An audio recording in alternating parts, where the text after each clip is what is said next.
Oi, turminha, tudo bem com vocês? Sejam muito bem-vindos à nossa primeira videoaula. Língua Portuguesa, professora Fabiola Beatriz, essa que vos fala, ok? Nossa primeira aula, aula 1 aí, ó, Introdução à Literatura. O que nós vamos abordar? Nós vamos abordar o conceito de literatura, os gêneros literários e figuras de linguagem. Então, sejam bem-vindos, vamos dar início. O que é a literatura? Segundo Aristóteles, na visão de Aristóteles, arte literária é mímese, é imitação. Imitação do quê? Imitação da vida, imitação da realidade. Né? Mas isso acontece numa literatura dentro de um realismo ou ficção. Lembrando que ficção é imaginária, é irreal. Tá? E essa literatura ela pode ser engajada, que a literatura denúncia, é a literatura que tem uma ideologia político-social, é uma literatura comprometida com os problemas sociais. Para vocês entenderem, nós vemos isso em novelas, por exemplo. E essa literatura ela pode usar o bom humor também, que é a paródia. A paródia ela é uma crítica que usa de ironia e ela é satírica, tá? Então ela é leve, assim, ela é gostosa, mas tomem cuidado, porque ela tem que ser entendida, tá? E ela pode usar sentimento, né? A subjetividade, a emoção. Isso tudo levando em consideração o contexto histórico em que o autor está inserido. Quando eu digo contexto histórico, é história mesmo, né? O que estava acontecendo, qual era a situação daquele momento em que o autor fez a sua obra, tá? Ou que ele quis colocar ali na sua obra. Então você tem que entender a história e um pouco da biografia desse autor. Tá tudo bem até aqui? Podemos continuar? Vamos lá. Todo texto é literatura, isso é uma afirmação, não é uma pergunta, né? Mas é diferente da literatura arte. Por exemplo, uma receita de bolo, ela é toda denotativa, né? Ela é impessoal, ela é direta, ela é objetiva e é literal. Não tem como 2 xícaras de farinha de trigo. Não tem como você interpretar isso de uma outra forma. Então, ela é praticamente informativa, né? Ela não dá margem para a imaginação, para várias interpretações, ok? E essa literatura arte, ela tem uma linguagem própria. Ela é conotativa, ela é pessoal, ela é indireta, ela é subjetiva, né? Trabalha aí com a emoção daquele autor e ela tem um uso que engrandece muito a língua portuguesa, que são as figuras de linguagem. Aí eu coloquei para vocês aí um exemplo, olha, de uma conotação. Chorar rios de lágrimas. Quando você chora, você mal consegue molhar um lenço, né? Imagina chorar rios de lágrimas. Impossível. Mas quer dizer que você chorou muito. É uma linguagem conotativa. Estão entendendo? Tá bem? Então vamos mudar? Vamos lá. Então nós vamos falar agora dos gêneros literários. Esse carinha aí do lado continua sendo Aristóteles. Por quê? Porque o Aristóteles, ele dividiu a arte, tá? Ele fez uma divisão da arte. E aí, no gênero literário, ele também dividiu. Ele colocou de um lado o narrativo, do outro o dramático e no meio ficou o gênero lírico. O gênero narrativo, ele vai narrar, ele vai contar, vai registrar o mundo externo, né? O mundo de fora. O gênero lírico é subjetividade, emoção, eu lírico, né? Poesia. E o dramático é o teatro, a ação, aquele texto encenado, ok? Vamos ver aqui mais detalhadamente no próximo slide. O gênero narrativo, ele narra, ele conta uma história. Então, vocês estão vendo que eu fiz aí para vocês um círculo, certo? Então, do lado de fora desse círculo, era o único gênero narrativo que nós tínhamos, era o gênero épico, né? É uma narrativa em versos, que conta feitos heróicos da história de um povo, por exemplo, os Lusíadas, que contam os feitos heróicos das navegações portuguesas. É belíssimo, nós vamos estudar isso mais para frente no classicismo, né? Mas é um exemplo de épico. E aí, dentro dessa narrativa épica, no gênero narrativo, nós temos a narrativa, no segundo círculo aí, esse verdinho, o narrador, o tempo, personagem, enredo e o espaço. O que se enquadra dentro disso? O romance, novela, conto e as fábulas, né? Que são aquelas historinhas de ninar que tem um conceito moral ali, né? Tem uma aprendizagem para ensinar. Opa, e a crônica? É que há uma discussão até hoje, assim, então eles não colocaram exatamente a crônica dentro desse gênero narrativo, mas é onde ela pode entrar, é onde ela se encaixa. Por quê? A crônica, ela está ali permeando, né, vamos dizer assim, entre o jornalismo e a literatura. Ela é cotidiana, ela é breve, é bem rápida, assim, né? Ela pode ser uma história de um dia, como de alguns minutos, alguns instantes, ou ela pode contar para a gente uma ideia, né? Um acontecimento, uma ideia apenas. Então, ela tá fora dessa narrativa, mas será incluída, logicamente, na narrativa. Até aqui tá dando para entender? Tá fácil? Então, vamos continuar. O gênero lírico, que é a poesia, que é a subjetividade, né? Por trabalhar com a subjetividade, ela se torna um pouco mais complexa, né? Você tem que entender, por exemplo, a emoção do autor. Então, ela usa a linguagem conotativa, mas ela não é solta. Ela também tem uma estrutura para seguir, né? Que são as rimas, a estrofação, tipo AB, AB, né? A métrica, né? Sílabas métricas, ela tem a forma e ela tem um ritmo. Esse ritmo ele é imposto pelo autor da obra, né? Mas tem um ritmo ali, né? Que a gente fala até uma musicalidade. E trabalha com o eu lírico também, aquele eu dentro do poema ali, né? Dentro da poesia. Eu coloquei alguns exemplos para vocês. Sabe por que tem essa lira aí ao lado? Porque gênero lírico vem de lira, né? Então, esses poemas, quando eles eram declamados, falados, eles eram acompanhados por um instrumento musical, que era a lira. Eu coloquei como exemplo para vocês o soneto, que é composto de 2 quartetos e 2 tercetos, ou seja, 2 estrofes de 4 versos e 2 estrofes de 3 versos. O haikai, que é de origem japonesa, é sensacional, eu gosto muito, né? Que são os poemas de 3 versos, sendo que o primeiro e o terceiro têm 5 sílabas, sílabas métricas, e o segundo ele tem 7 sílabas métricas. Normalmente ele aborda falar sobre a natureza, né?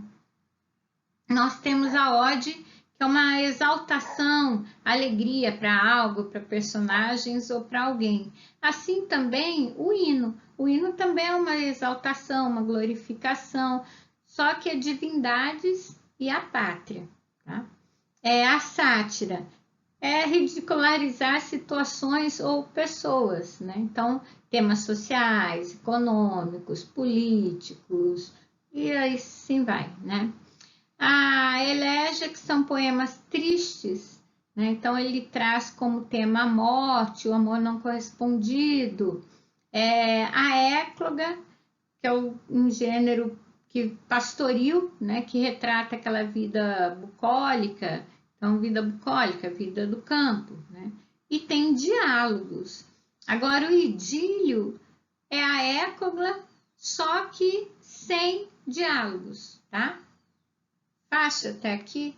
Não, nem vou exigir que vocês decorem tudo isso, tá?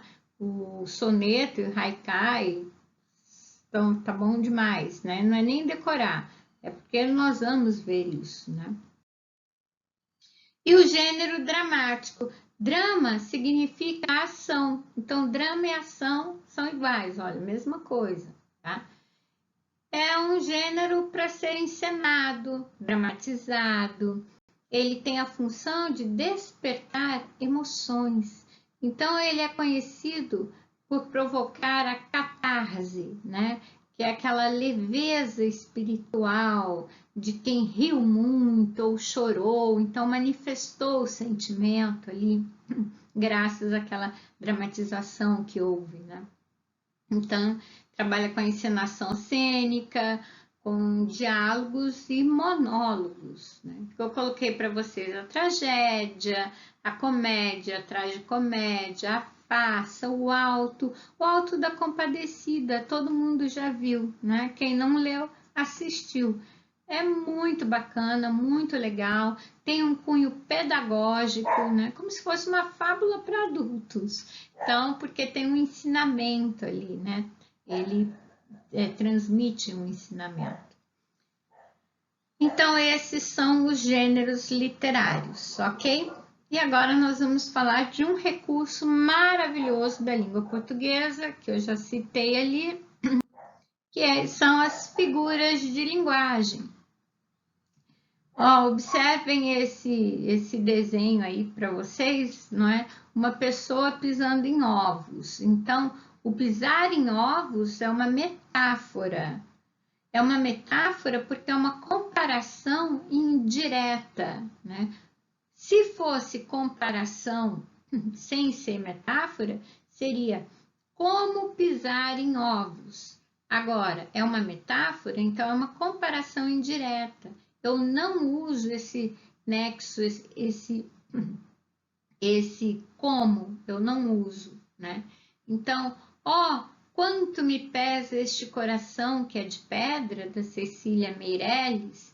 Então, quanto me pesa este coração que é como pedra, ou seja, insensível, né? Só que ela não coloca o como, então se torna uma metáfora, ela está subentendida, você tem que analisar, você tem que compreender, você tem que entender, né? Ler nas entrelinhas, vamos dizer assim. Já a comparação, ela é clara, ela usa o como, então olha, do poente me dizia Deus, como um sol triste. Veja bem, então eu estou comparando esse adeus ao sol triste, né? A tristeza do sol quando está indo embora, quando está partindo, né? Aquele momento, aquele horário. O pleonasmo. E rir meu riso e derramar meu pranto. Gente, pleonasmo é a repetição, mas esse não é um pleonasmo vicioso. O pleonasmo vicioso é: vou subir para cima. Um momentinho que eu vou sair para fora. Então, se você vai sair, só pode ser para fora. Se vai subir, só pode ser para cima, né? Mas esses são considerados pleonasmos viciosos. Já o pleonasmo aqui do Vinícius de Moraes, e rir meu riso e derramar meu pranto, não, é para dar ênfase a essa ideia desse riso dele, desse pranto dele, quer dizer, esse riso é dele, só do Vinícius. Esse choro, esse pranto é só dele, é só do Vinícius, ok? A antítese. De repente, do riso fez-se o pranto. Opa, antítese, ideias contrárias. Então, eu estou trabalhando aqui, ó, riso e pranto, colocado pelo Vinícius de Moraes numa mesma frase, no mesmo contexto ali, né? Então, de repente, do riso fez-se o pranto, dentro de uma mesma oração. Então, essas ideias contrárias são antíteses. Tá fácil, né? Então, vamos para mais um? Continuando a figura de linguagem aqui, olha, dias violentos. Opa, quem é que está na cadeira aí do terapeuta? Né? Simbolicamente, a morte, quer dizer, ela deve estar estressada, ela deve estar cansada. Opa, isso é o quê? Isso é uma ironia, claro. Como eu disse, a ironia, ela tem que ser entendida, né? Ela é uma coisa sutil. Tem gente que sabe fazer isso muito bem, né? Nasceu assim para ser irônico, mas com sutileza, né? Então, nós temos aqui na obra do Machado de Assis, Memórias Póstumas de Brás Cubas, uma obra que nós vamos ler, né? E vocês vão gostar. Então, diz aqui, ó, Marcela amou-me durante 15 meses e 11 contos de réis. Ou seja, esse amor durou enquanto havia o dinheiro, né? Isso é uma ironia, isso não é amor, é amor? Não, então é uma ironia colocada aí, né?